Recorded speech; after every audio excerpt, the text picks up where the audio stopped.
Hey guys, HDvee here and welcome to a brand new video. Today we've got quite a few things to go over. Some new events have been revealed. We also have some pretty big rumors to go over for Pokemon Legends ZA. There's a lot of things to break down and get into today. So if you're excited for the video, drop a like down below. Let's try and hit 500 likes. Leave a comment with your thoughts on anything we cover in today's video. Subscribe if you're brand new. Ring the notification bell. With all of that out of the way, let's get into the video and I really hope that you enjoy. So, starting things off, GoFest has now ended for this year, but we got some pretty cool announcements revealed on the horizon for the mobile game. So we have Leak Doug here tweeting out, saying, during the upcoming Ultra Unlock events, Tandemaus, the couple Pokemon, will debut in the Better Together event. Shiny Togedemaru will arrive during the Steel-type themed event Strength of Steel, and then Mega Lucario awaits trainers during its own raid day. So I'm very, very excited for Lucario. It's one of the last Mega Evolutions to be added to Pokemon Go. It's probably going to be the best fighting type attacker in raids, etc., because it's just such a good Pokemon already. So yeah, really, really excited for that. I'm glad that it's not going to be an elite raid day as well, because I'm still really, really upset about the whole Mega Rayquaza situation. But either way, those are the latest updates for Pokemon Go. Some pretty cool things to look forward to, and hey, hope you had a fantastic Pokemon Go Fest as well.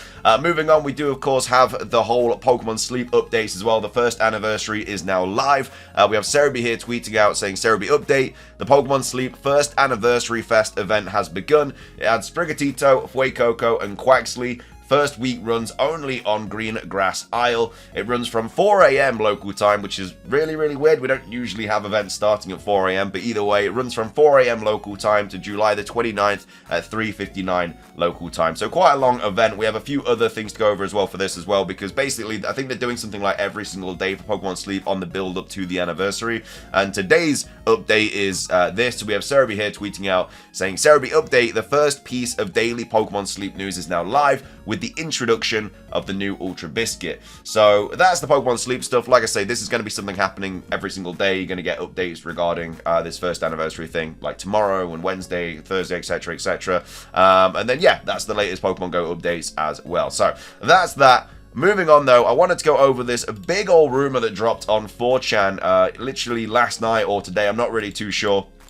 I've taken the images of what they've posted, and basically the original post was just talking about how there was like 40 people in this like inner circle, and they like kind of have, I guess, links and stuff, and they know this information from that. Obviously it was posted on 4chan, so take it with a massive grain of salt. This person, I don't think graphic design is their best friend. Like it's quite difficult to read unless you zoom in, but like I say, this was all posted on 4chan. Take it with a massive grain of salt. Like most of the time these are fake. I don't know how they would even know all of this information as well. I guess if there's 40 people in a circle, then maybe they know like different bits of information and stuff, and they're obviously like passing it to each other. It's kind of like a big group chat. But either way, like I say, take it with a grain of salt. But this is apparently what's going to be happening for Pokemon at Legends ZA. It was, like I say, it was posted like in the early hours of this morning or last night, I can't remember. But it says, in the next entry, the player will meet the same two initial trios again, but this time the roles are reversed. So Charizard will become Fire Dark, Blastoise will become Water Steel, and Venusaur will become Grass Psychic. So yeah, like, it's a little bit annoying if this was the case, because I don't think we need any more kind of Kanto starter Pokemon upgrades. Like, we already have the Mega Evolutions of them. We had the Gigantamax forms of them. We don't really need like another Colossean form of them or anything like that. There's Pokemon like Meganium, Feraligatr, the Generation 5 starters that haven't really had anything. And just to keep giving it to the Kanto starters, I don't think we really need it. I'm assuming what they mean as well by the same two initial trios is obviously the Kalos starters and the Kanto starters. So in regards to this, it means that both of them are getting something, both of those trios. But yeah, Fire Dark for Charizard, I mean, it just doesn't really need to happen. Like, we don't need a Fire Dark Charizard. We don't need a Water Steel Blastoise. We don't need a Grass Psychic Venusaur. They're fine on their own. They've got Mega Evolutions. Give it to somebody else.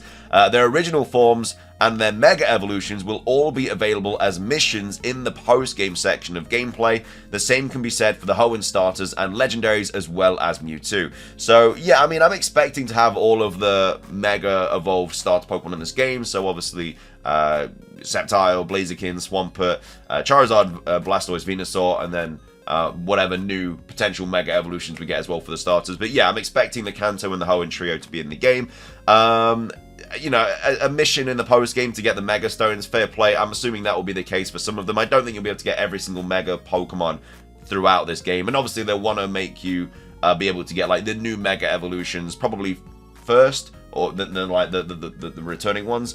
And then, yeah, it says, you know, Mewtwo returning as well. Again, we've been over it numerous times. It doesn't really make sense to be in this game, just simply because the technology to create Mewtwo wouldn't have existed when this game likely takes place. But again, there might be some sort of situation like a time distortion bubble or whatever, just how we got in Pokemon Legends Arceus, that allows Pokemon like Mewtwo to appear, or we could get like some sort of Hooper shenanigans or something to allow Mewtwo to appear. There's loads of ways around it.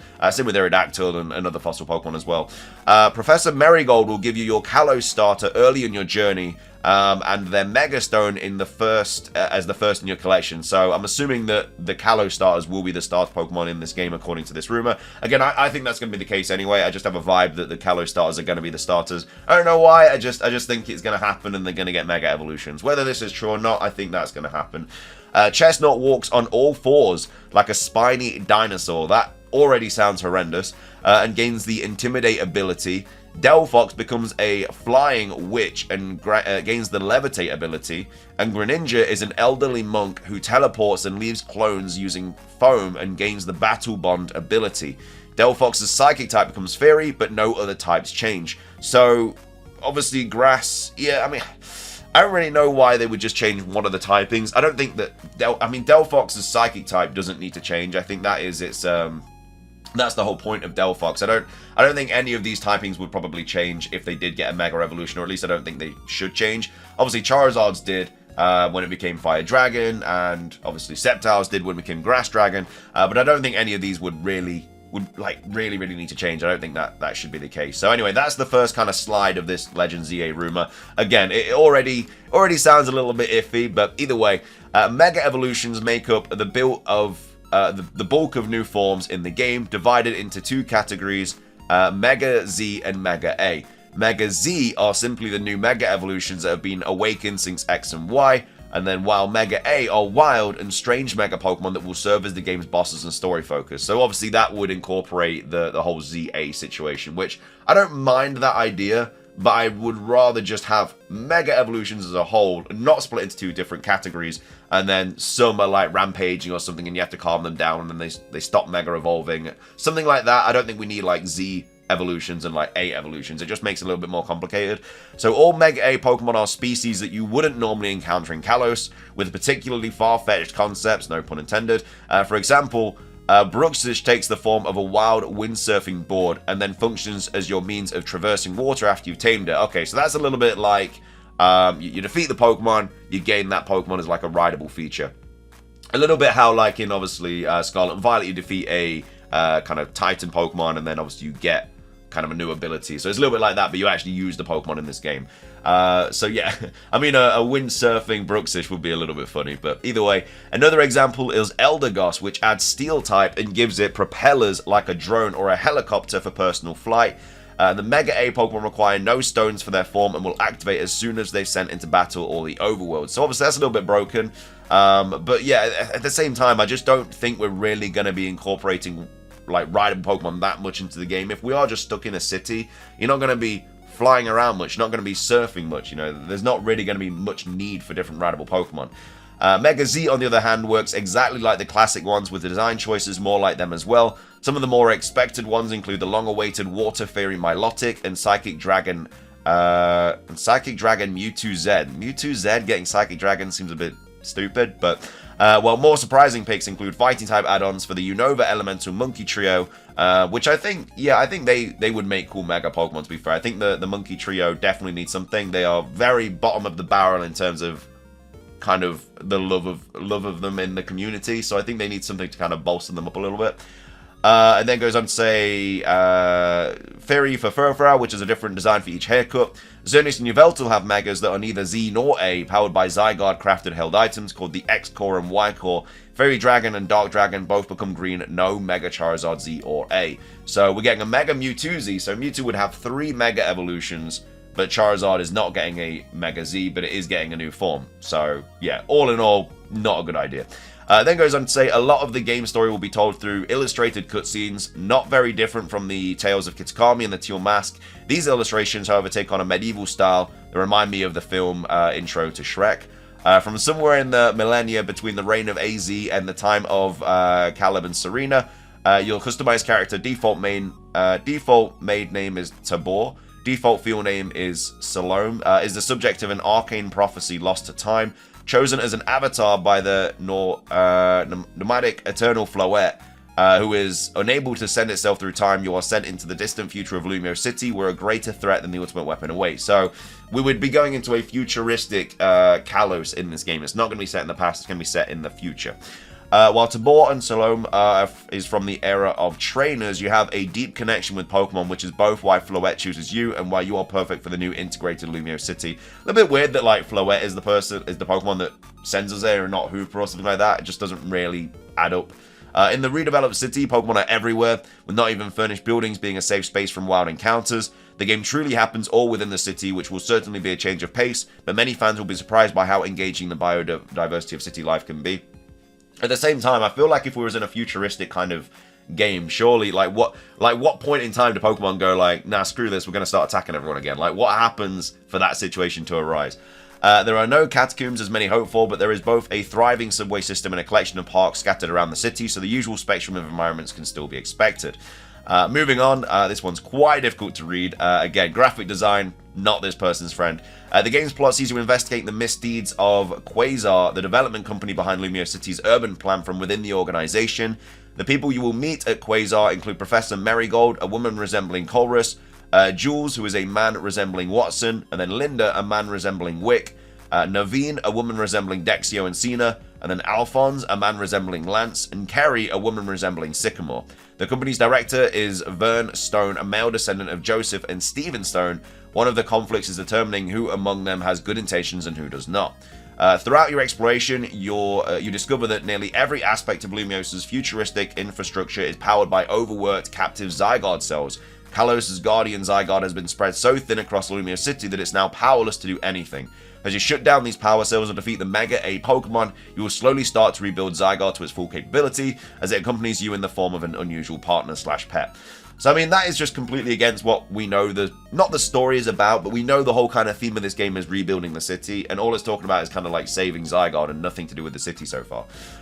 Throughout all this, continuous references are made to Quasar's CEO, who refuses to show himself to anyone, communicating only cryptically through Director Stone. Once you have completed Zygarde, you are called in for a meeting with the CEO, who reveals himself to be an unaged Lysander. The blast from the ultimate weapon gave him the same immortality as AZ, and according to him, opened his eyes to the truth. Abandoning all ties with Team Flare, he concluded that solitude was his only path to victory, and that the way to make the world beautiful is to let Pokemon rule over humans. Yeah, I'm not sure about that one, Chief. Prior to the intervention, Lysander has not only acquired and subdued Zygarde, but also Xerneas and Yveltal, as well as the Eternal Floette, who was revealed to have sent a distress signal back to his ancient self, creating the prophecy in reverse. Lysander was wielding this power through Quasar's front to manifest the Mega A Pokemon in an attempt to produce Pokemon capable of fully overtaking Lumiose City, but you thwarted that plan as well. Enraged at the sight of its captor and its enslaved brethren, the complete Zygarde you've constructed lashes out and charges Lysander, but this is interrupted. This just sounds like a massive fan kind of tale. It doesn't even sound like a game at this point. But this is interrupted by a great surge of energy from the combined Pokemon, causing a colorful explosion. In its wake, a terrifying Pokemon resembling a massive tree, the grass ghost type Azazel stands. Azazel is the living form of all life, death, and balanced energy that exists between the legendaries and within the ultimate weapon, having always been around but never showing itself before now. Surprisingly, Azazel chooses Lysander as his vessel, imbuing him with glowing energy, so a little bit like the whole Calyrex thing, I guess, in Pokemon Sword and Shield. Finally, Zygarde joins your team to battle. Delighted with this, Lysander challenges you with his team of 6 Mega Evolutions. Even though this is like most likely fake, it'd be kind of cool if we did have a battle with 6 Mega Evolutions. That'd actually be really, really difficult, and I'd actually really like to see that. Concluding with a boss battle against Azazel itself once you defeat him. Once you've caught or fainted Azazel, Lysander's energy boost fades, while you rival and Professor Marigold rush in to help subdue him. The post-game story centers on tracking down all the Mega Stones, as well as setting up the new power system with Clement/Bonnie's female descendant, Clarissa.